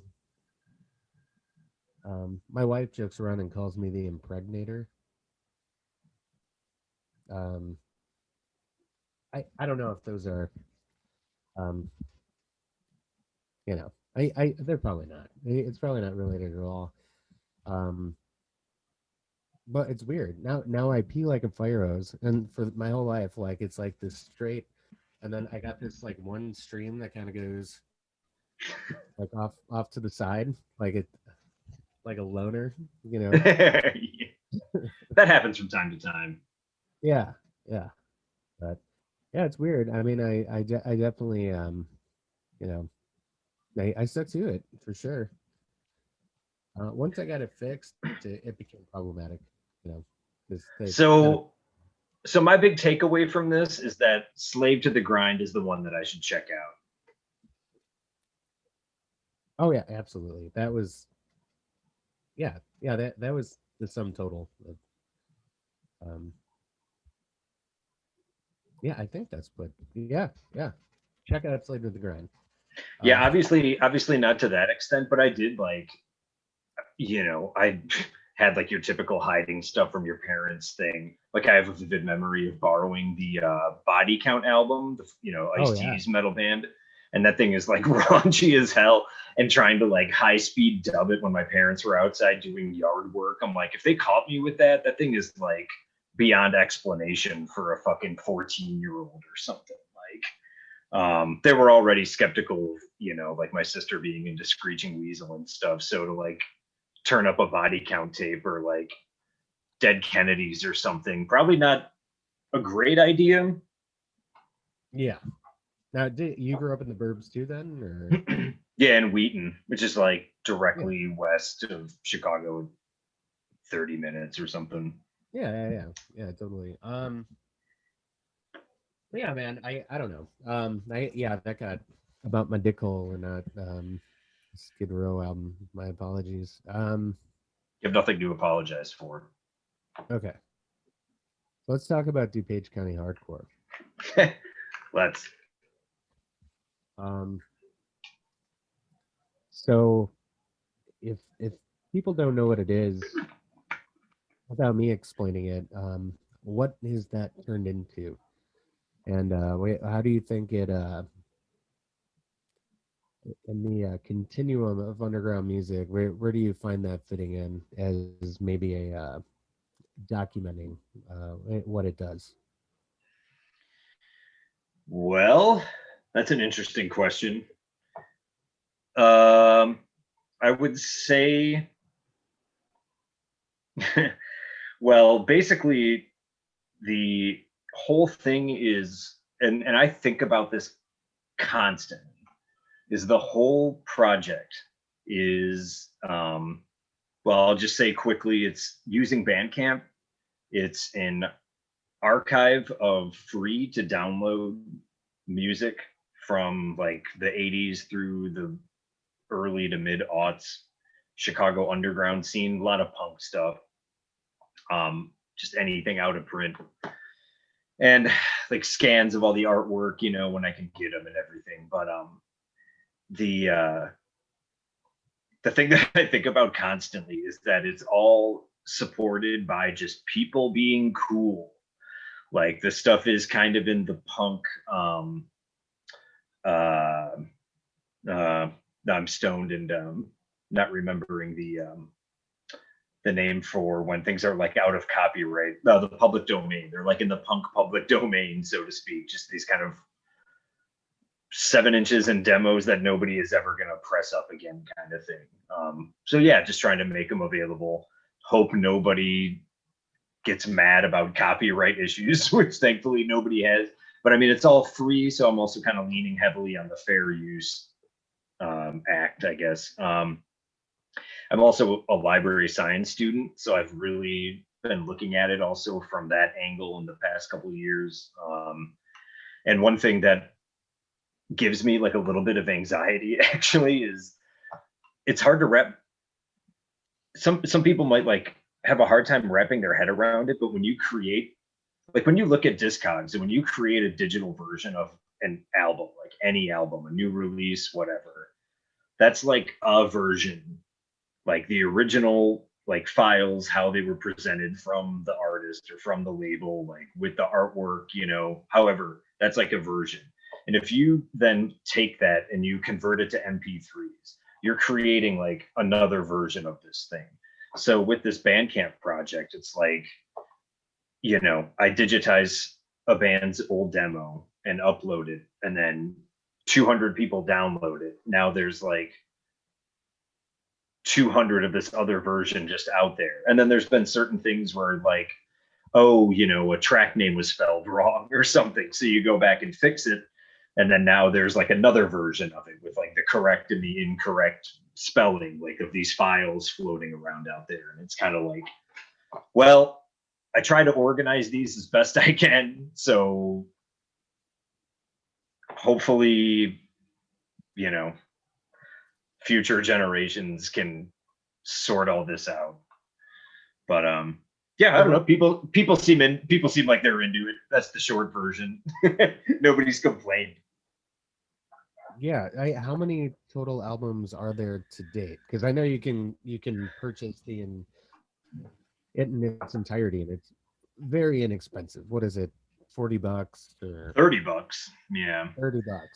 Yeah, which was pretty much like completely randomly decided on.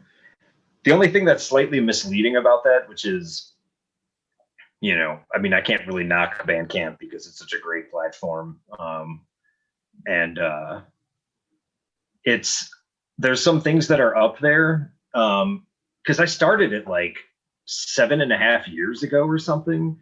So as I've been doing it, Bandcamp definitely caught on more and more. and there were certain things that I kind of just was an idiot and didn't like. The boll weevils would be the example where I just was like, oh, while I'm ripping all my 7 inches, let me rip and put these boll weevils 7 inches up there. And then I had them all ready to go and was like, oh, wait a minute. And like they play shows and stuff. And I just, looked and I'm like, oh, of course they have all their shit available, like legit, so I wouldn't include that. Although I just wrote to them and was like, look, can I just put these up? And I disabled the ability to download them. You can stream them.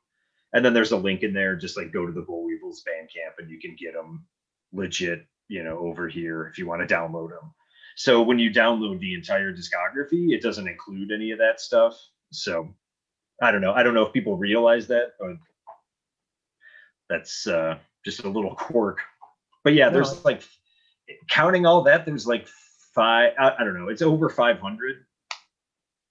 So yeah, more to come.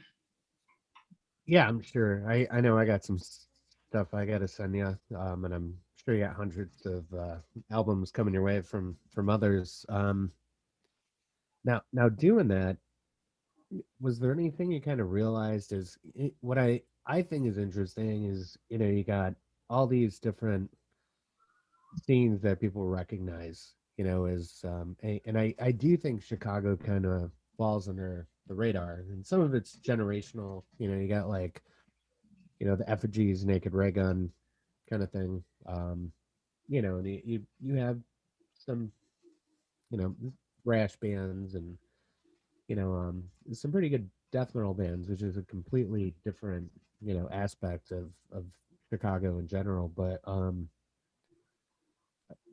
like what would you say that maybe is the Chicago sound and what represents, because we did have our own CBGBs or you know um A7 or any of those legendary clubs, and we had the Fireside, we had a bowling alley that I think probably the majority of the bands that you've put up have played at one time or another. um did you kind of find through listening to that many albums that maybe there was a Chicago sound that maybe wasn't recognized or documented? No, I don't think so. I mean, to me, the Chicago sound is just that like gruff sort of like just big choruses, very catchy, a lot of like arms around your friends, sing along kind of punk, but like, but powerful. It's not like wimpy pop punks, so that to me was always like the Chicago sound. So that wasn't like discovered or anything. I would say that it's interesting. This is what I'll say about that is that there was so many, and I'm sure this is true in all parts of the world, but there were so many micro scenes and there was crossover between them. But see, this is where I wish we had Adam here, because like where I grew up, it was some distance away from all these guys in St. Charles and everything. And we were like aware of one another and would see, like I saw Gulu randomly and was like completely blown away by them. And then of course Faction of the Fox and the Four Squares and all that good stuff. So yeah, but it's like you could say that there were bands of kind of that stature on our side. And then below both of those, there's just so many bands. Like before, you're saying, oh, the bass player of this band is the drummer in that band and the singer. And that was the same thing. So in meeting people through doing this, and Adam was a great example of this, he was basically like, I have all this stuff from all of those below bands that you may have not heard of. And I mean, he lent me this box of tapes and I had not heard of like, I don't know, 70% of the bands or something. And it was interesting to see that whole scene was kind of more on like the noise rock kind of weird, more like discordant, but also like very heavy and aggressive kind of thing. Whereas like our scene, we were more into just like super fast fucking hardcore, So there's been little trends like that, which are cool. And then of course getting to hear all this shit is awesome. Yeah, I wish Adam was on too. And, meeting him at a young age and, he was always kind of like a big brother, um, turned me on to so many bands, like so many albums, and just spending hours and days in his apartment and listening to stuff. And, yeah, but yeah, you're right. And, going through your site, it the most interesting thing is like we all got stories. Like I collect, flyers from gigs I played or different bands that I've been in. And at the end of the day, like I'm still a musician, I do stuff, but I'm a dad. I'm in my 40s. I have wife, and it's never going to be that way again. And when you go through like all, let's say 500 of those albums, I mean, how many people have those same memories and have maybe that one song that is you know unbelievable that nobody's gonna hear. It's just kind of um it's there. And I think you kind of put it into the ether in those situations where people can you know maybe become a historian of Chicago and the surrounding area.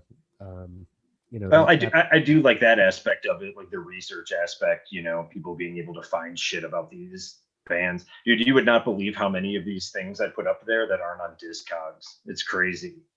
Um, but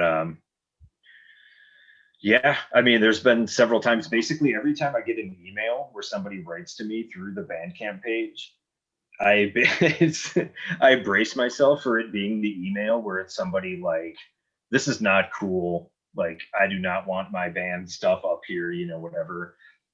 Thankfully, that's not been the case. Most of the time, it's people being like, "I cannot fucking believe that you have this thing up here." Um, One great example of that, kind of going back to the noise rock Gulu Rom kind of thing, is do you remember that band Brass Knuckles for Tough Guys? Brass Knuckles from where? Uh, Four Tough Guys. Brass Knuckles, Four Tough Guys. No. Oh, okay, you should check them out. They're on the page for easy access. But very similar thing, kind of like math rocky, but like aggressive, very intricate, very cool. Especially live, they were so tight. Just like Gulu, it's like I got the same kind of vibes from them. But a friend of mine had a God, how do I even begin with this? They put out a CD on Divot Records, like their one album. Leading up to that, a friend of mine was friends with one of the guitarists and had gotten what I had presumed up until a couple of years ago was just like a different recording of the entire album, like from a completely different session. And then the question was like, oh, they weren't happy with it for some reason, and then they re-recorded it and the CD came out, I guess. So I mean, I'd been listening to that tape for like 20 years. It was something I digitized pretty early on because I was like, this thing has seen a lot of use. But and then a friend of mine lent me some tapes. Do you know Errol Scholl? He was in that pirate metal band Hook, Oh, Hook. and yeah, he was the drummer and I believe kind of like mastermind of Hook. Yeah, Um, one of the guys from it was the second guitar player. I forgot his name for. Actually, I think two guys from there was a band. Ever hear of Euphoric Evisceration? no, Yeah, but now I'm happy I have now. yeah. I got to get that over to you if I find a good copy. But I know those guys. I could send over to you. But yeah, Hook was a couple of those guys, and they actually opened Oh, up for okay. Deicide at the Thirsty Whale on the Once Upon a Cross tour. Oh, okay. I was gonna Uh, ask if you ever played the Thirsty Whale. I never got to go there. yeah, what once, and then there was like the companion Thirsty Whale called Smiler Coogan's. Oh, okay. That's the place is still around, right? Is it? I think. Yeah. Oh, you know what? No, I'm thinking of it. I was thinking of Dirty Nellies. Never mind. Oh, I played Smiler Coogan's one time, and I saw did you? Cryptopsy there. Yeah. Yeah, no, we played there a bunch. Like God, all these Lividity, Mortal Decay, like all those New York kind of Hmm. bands, you know, they would tour. They weren't playing the Fireside for sure. Yeah. You know, like I said, there's always been kind of a dichotomy between being in like grindcore death metal stuff and playing in. I Well, mean, yeah, even that's all Rom. that was something that was interesting because my buddy John was the one that turned us all on to both Cephalic Carnage and Cryptopsy. And then, of course, you're more when once you become tuned into something, you're like, oh, Cryptopsy's coming to town. They're playing this place, Smiler Coogan's. You never fucking heard of it, And it's like, oh, then there's the sick death metal show there, tons of people. Like, why am I Yeah, not aware of this place? Um, yeah. Well, a yeah, lot of that but stuff kind of depending on the year fell on really flat ears. I remember like the first Origin album tour. You know, they played what was the first Bottom Lounge before they had okay. moved. And Flesh Grind opened up. It was just weird. I felt like we're watching Soundcheck. You know, like there's 11 people. Like, yeah, even if you wanted to mosh, it'd be extremely awkward and just kind of weird. Probably. I love Origin. Yeah, yeah, those guys are insane. I mean, these guys are playing their asses off. I've never seen it up until then. You know, a bass player play like that, million miles an hour, giving it everything he has, and there's like nobody there. You know, I it's always amazed me like how you know, especially with the underground metal scene before. I don't know what changed, man. It's I mean, it's cool because I think bands can make a living now, but there's also like hundreds of thousands of bands, seemingly death metal bands that are just again like we were talking about earlier. It's just kind of hard to keep up with. You know, Oh, well, I mean, this is one of these things where like the world is speeding up, I mean, now it's obviously infinitely easier to create any kind of music. Like you don't even need a drummer, you know what I mean? You just have no, yeah, um no, you don't. so it's like I don't know. I've always kind of had the method, I guess, um when it came to discovering new music where I just sort of let things come to me. Like I do look for things, but like, I don't know. I just Yeah, can't like sit there and listen to like death metal album after death metal album after death metal album to like see what grabs me. I'd rather be like, oh, a friend recommended something, or I just checked this out, because it's on a label I like or whatever. And then so yeah, or you yeah, see somebody live and whatever. yeah, and that'll also absolutely be amazing again. Um, but yeah, no, you probably have the better idea as far as and I had been thinking about that quite a bit too. And at the end of the year, doing a podcast, and I've been doing this for years, where um, everybody wants to put together a top 10 or top 20 or Oh my top god, dude. You said you had 30 of them. 386 things.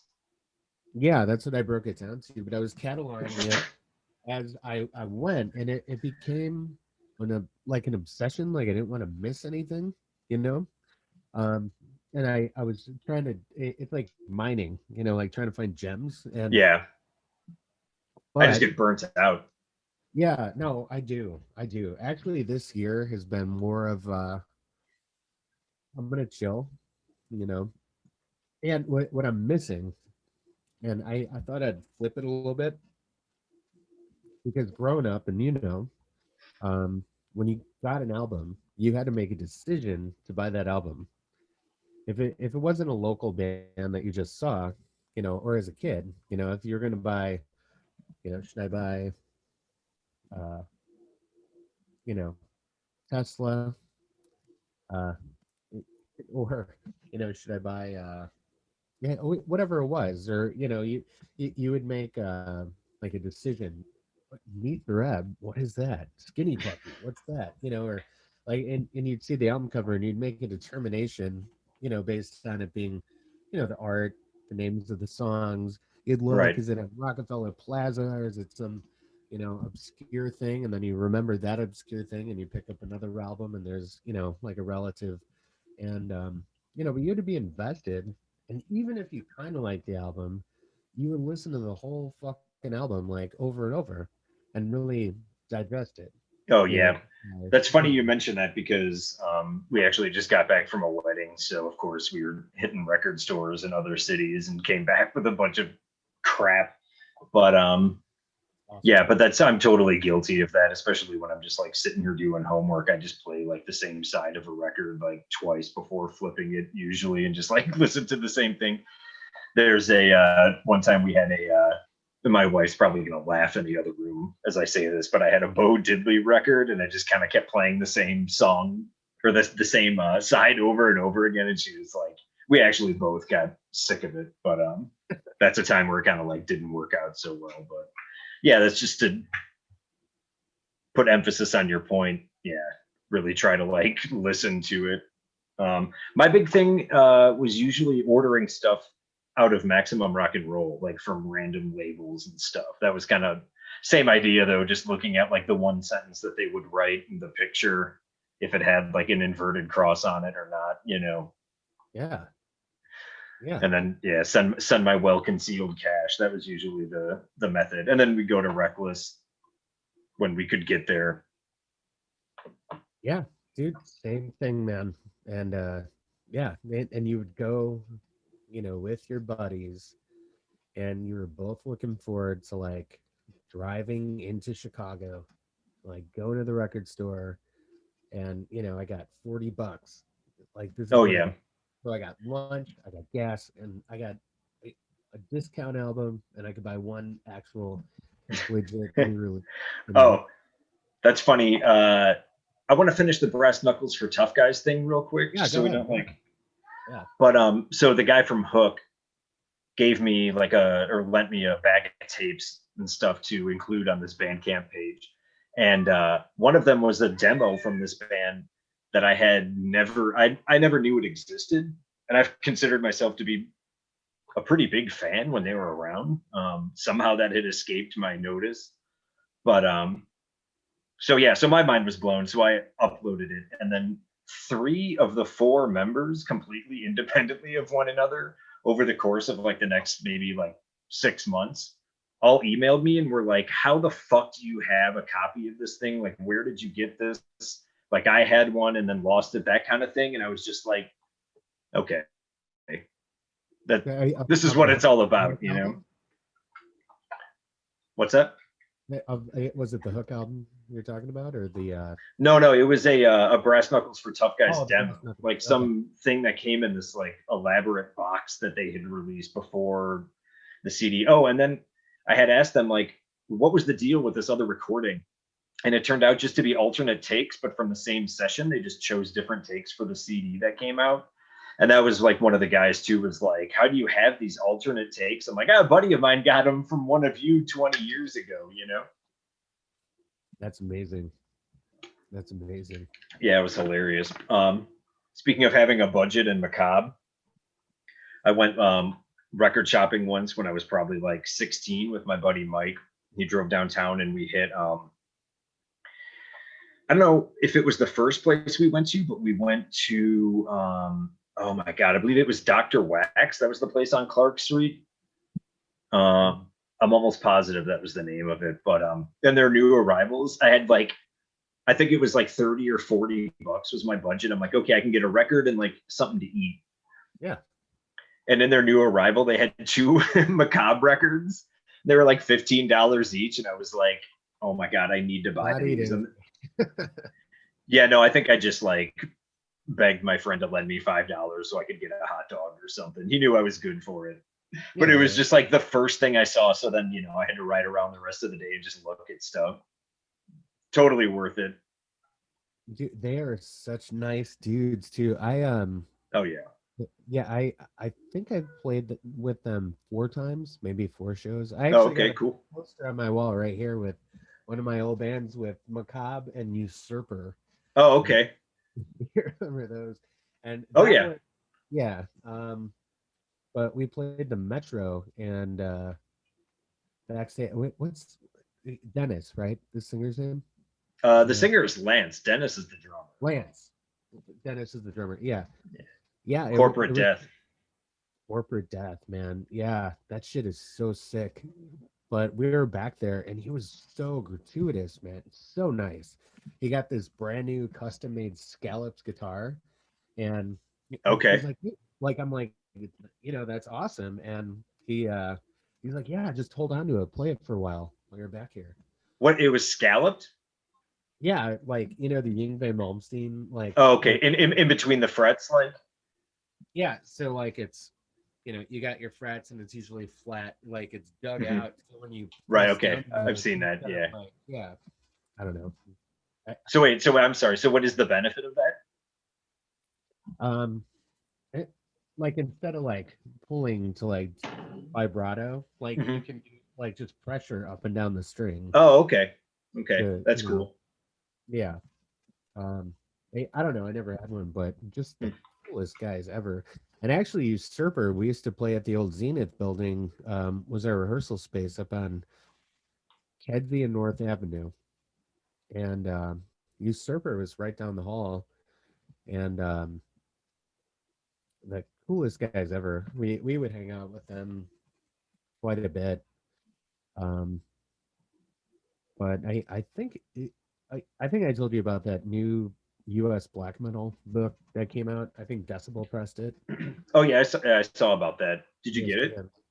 No, yeah, I did. Yeah, there's a whole chapter on Usurper. Oh, okay. I should pick that up. Yeah, it's pretty cool. It's pretty cool. It's definitely relevant. We, nobody has really encapsulated, I guess, in that way, all the cool bands out of the United States. And Yeah. just how unique they are. Like one of my favorite bands of all time is Leviathan. So I was really happy to have, um, and because I don't think he does a lot of interviews, to be honest. But Oh, okay. yeah, I guess it depends what you're, you know, kind of thing. I haven't gotten through it completely yet, so I got that at around the same time I got your PDF, so I've been kind of like trying to, yeah, I just kind of breeze through them both as best I can. But yeah, no, it's a cool book. Why aren't you reading one? It would have like one in each hand and read them simultaneously. I have three fucking kids. Oh, okay. Why don't you make two of your kids read the books to you? Does that feel bad because they're more literate than I am? I'm pretty sure. And then But you still have the third kid free for something else. yeah, yeah, yeah. You don't have any kids, right? Because I am familiar with things that I elsewise would not be familiar with at all. Like Fortnite. Ro- Roblox. You know what that is? Roblox? Is that a video game? No, it's an app where you go into like a virtual. It's. I mean, the way I see it, it's like a bunch of realities that you can like choose which reality you want to walk around in with random people. Oh, And okay. sometimes like you like pets, so I guess we're just gonna like collect animals, and then we're gonna like trade them. Okay. Just like a And community vibe or something. yeah, yeah, it's fucking bizarre. But I think having kids in their formative years, I got a 10, 13, and a kid that'll be 17 this year. During this whole lockdown thing has been I've had to be like more accepting to like all the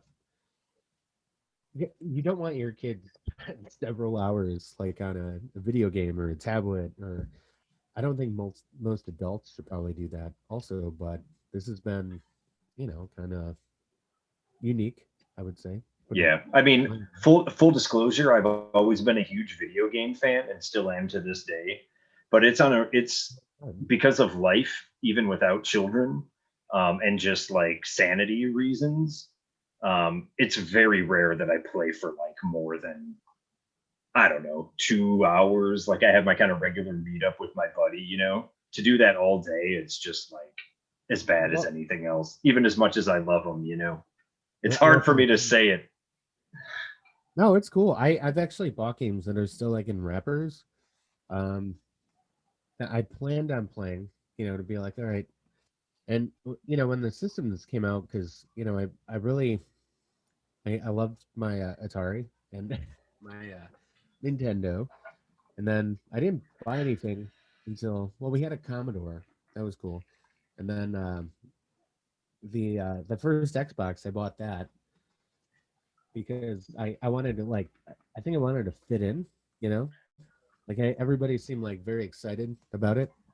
So I Yeah. like bought all these games, and I bought an Xbox, and like every single one of the games were still in the wrappers. Like I still find them. And then there was like an Xbox Two. Hmm. So I bought that one, because I thought I was supposed to.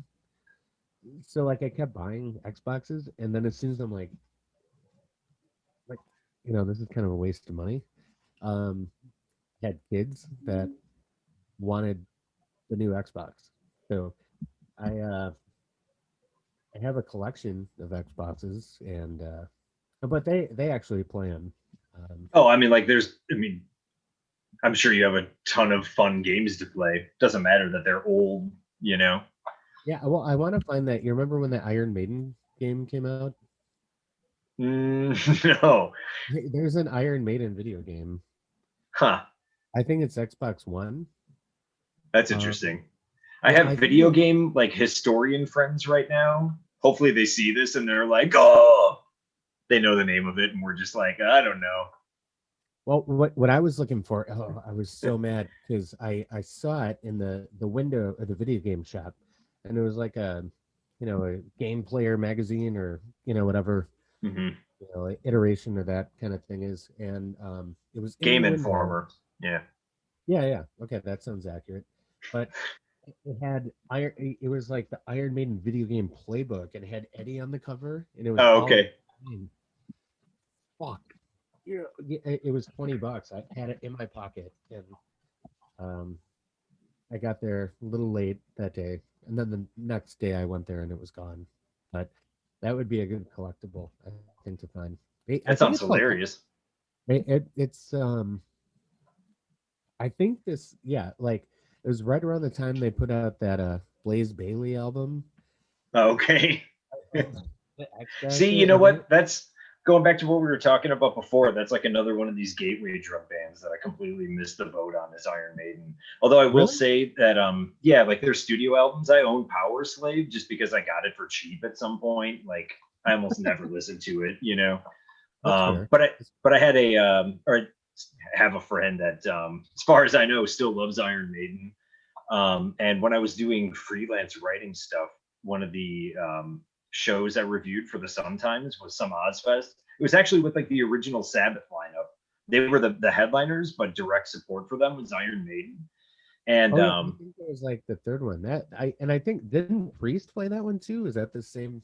Like I remember the. no, the main stage was I believe it was Mudvayne, Ooh, then Black Label Society. oh, double F. Uh, Yeah, I mean, I'd rather see Mudvayne than Black Label Society any day of the week for sure. Yeah, Get some polyrhythmic new metal chugs in, or like Zach Wild's like fake biker buddies. I don't know. yeah. Or like vaping your genitals. And I'm trying to think. There must have been somebody else, and then it was Maiden and Sabbath, and so we had pretty good tickets. It was at just like the like whatever the pavilion was called in Tinley Park at that time. Oh yeah, the world, the Yeah, world. yeah, or First Midwest Bank Amphitheater, whatever it was called then. But we had tickets through the Sun Times, so we had pretty freaking good seats. And he was very excited to see Maiden. And I will say that that performance, like, I wouldn't say converted me, but I like understood after seeing them. They were fucking incredible, and the music was so powerful live.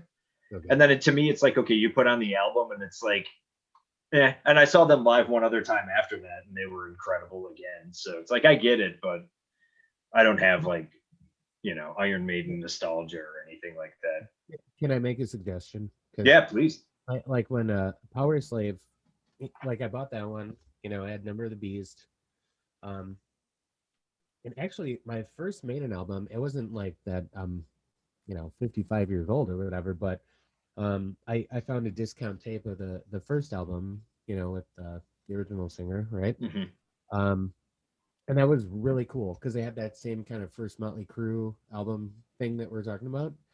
Um, but the album I got into the first, and I'll probably get phone calls and texts after this just by saying it out loud. But Somewhere in Time, um, Okay.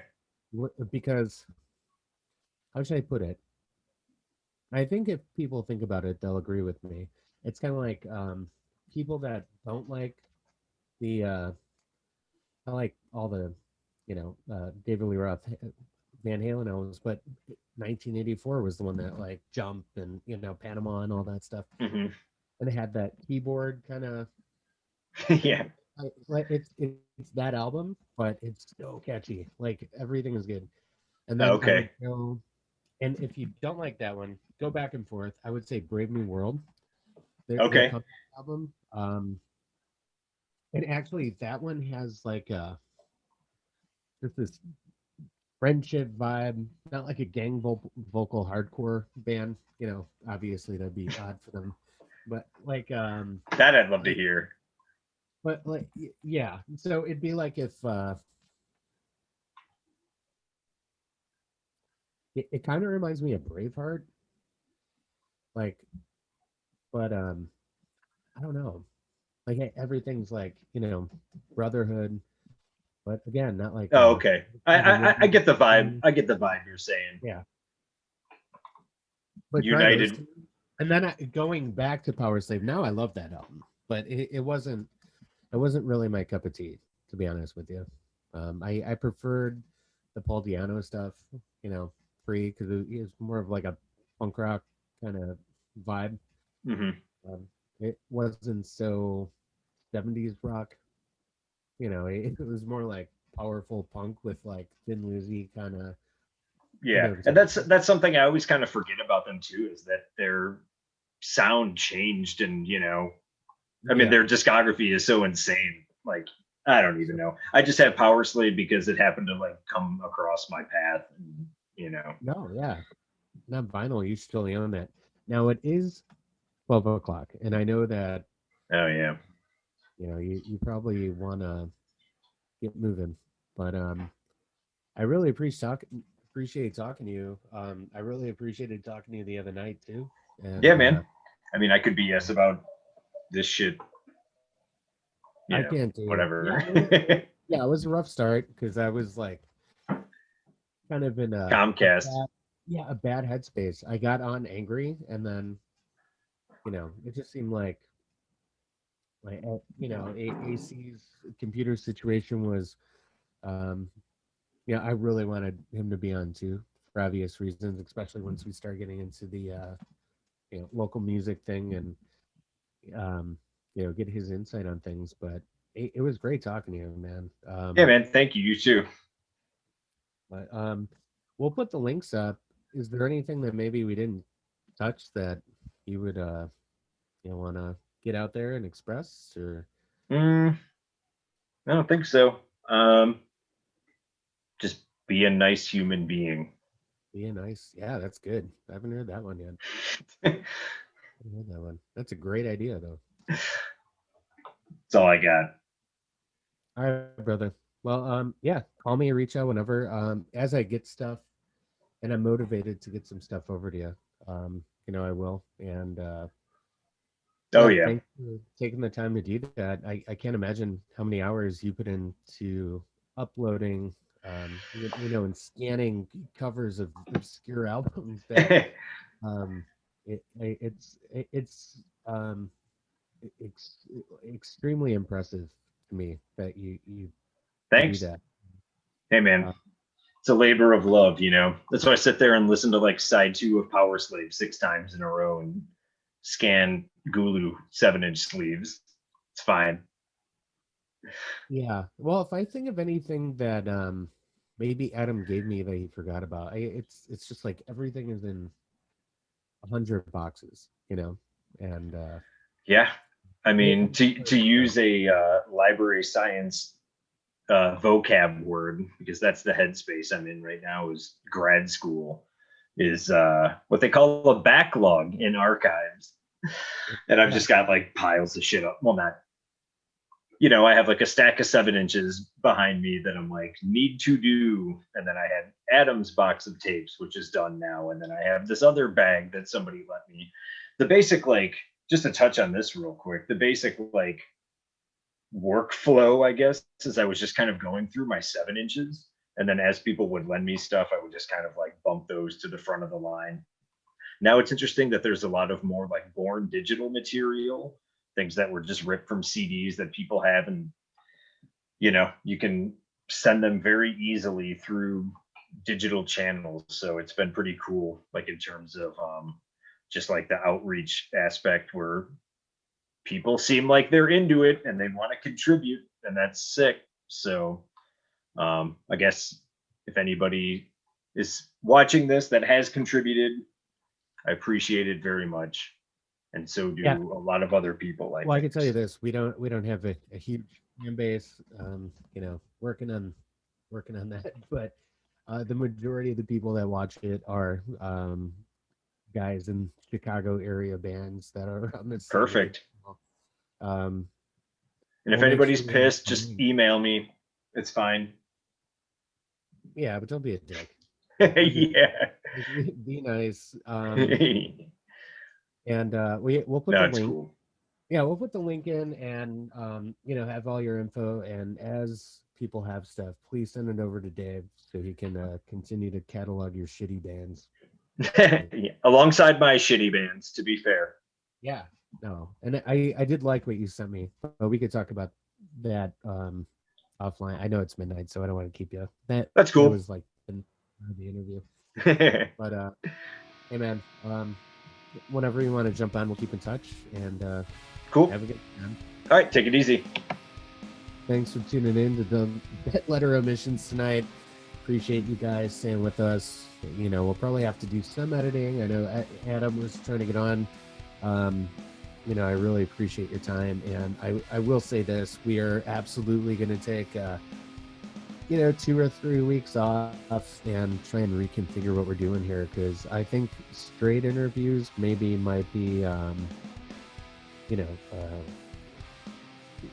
done. We've been doing it. We're at, like, I don't know, 20 episodes, 22 I'm not even sure, but it's all been long form interviews. So I'd like to get the bands more involved that are coming on, and have some different participation, because I think this could be a good thing, and in my head it's a good thing, but I think we got to kick things up a little bit and make it more interactive with people that are actually coming on, and not just asking about hopefully it goes away. We're not going to say things like hey, what have you been doing through fucking COVID?